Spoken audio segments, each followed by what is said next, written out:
শনিবার সকালে পুলিশ পরিচয় দিয়ে দুই ব্যবসায়ীর কাছ থেকে টাকা চুরি করার অভিযোগে গ্রেফতার করা হয় দুই যুবককে। পরে জানা যায় এরা সকলেই তৃণমূল কর্মী।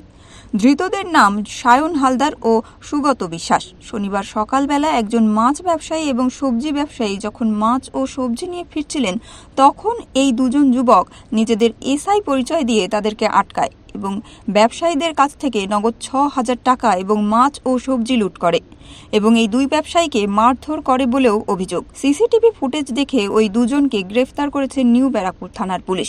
তাদেরকেই তোলা হয় ব্যারাকপুর আদালতে। তৃণমূল মানে যে তোলাবাজ, নিউ ব্যারাকপুরের ঘটনা সেটাই প্রমাণ করে। তোলাবাজি ছাড়া তৃণমূলের আর কিছু নেই। যে যেভাবে পারছে লুটেপুটে খাচ্ছে। কেউ প্রমোটারদের কাছ থেকে লুটছে, কেউ জমি মাফিয়াদের কাছ থেকে লুটছে, আর এরা সাধারণ ক্ষুদ্র ব্যবসায়ী, মাছ ব্যবসায়ীদের কাছ থেকেও একই রকমভাবে তোলাবাজি করছে। আমরা তীব্র নিন্দা করি। অবিলম্বে যে তৃণমূল নেতা, যুবনেতা এই কাজ করেছে, পুলিশের উচিত অবিলম্বে তাকে চিহ্নিত করে তাকে গ্রেপ্তার করা উচিত এবং দৃষ্টান্তমূলক শাস্তি দেওয়া উচিত। মানুষ চৌধুরীর রিপোর্ট, ওঙ্কার বাংলা।